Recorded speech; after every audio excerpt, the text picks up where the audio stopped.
Students, now let us look at some of the metrics for the maintenance in an organization. This is, of course, an internal metrics, which is related to the internal measurement or the performance of an organization.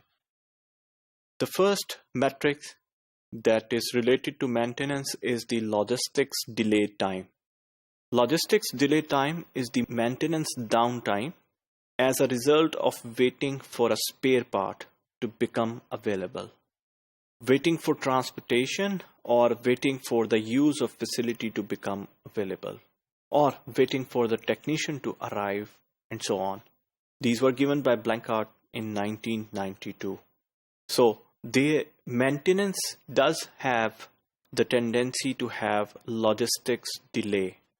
When we say that it has the maintenance can have a logistic delay, we are actually talking about the downtime which results from waiting for the spare part to actually come into your facility, or waiting for your technician to be available for that machine, or you don't have the part with you and you are waiting for that part to actually be, first of all, to be purchased and then arrive into your facility.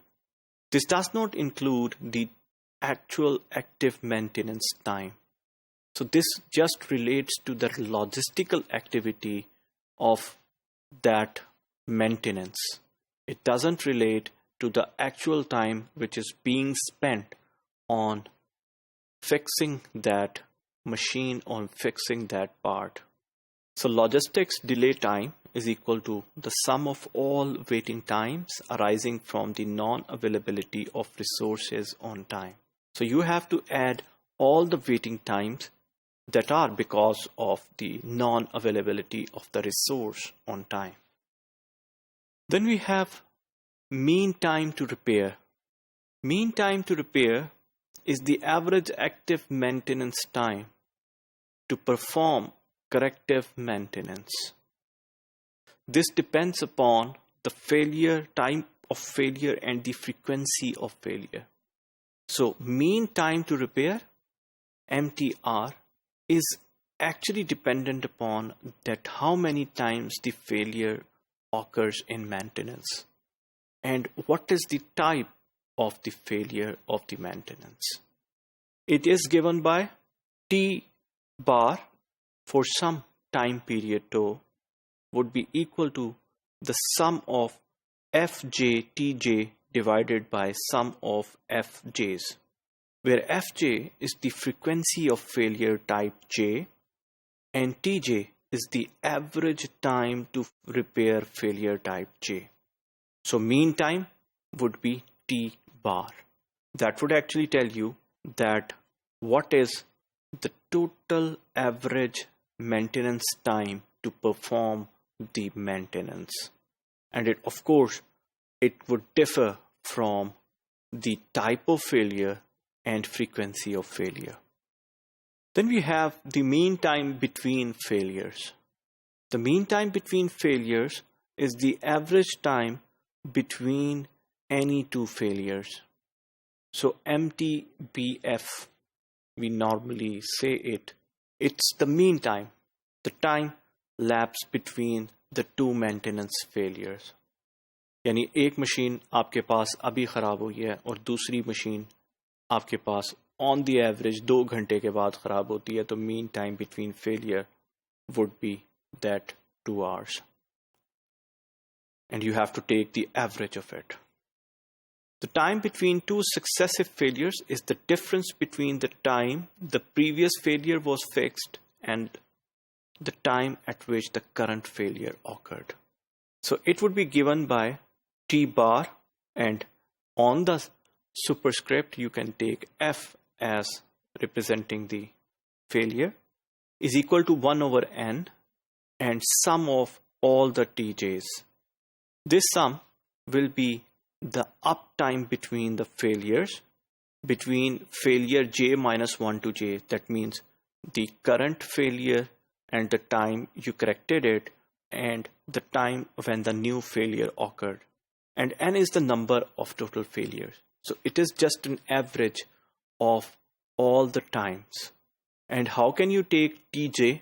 Tj is taken by taking the difference between the time to previous failure and the current failure time. Students, there is a maintenance cost per unit produced as well. This is also a metric that it also measures the performance. So if this cost is higher, that means the performance is not that good. What is maintenance cost per unit produced?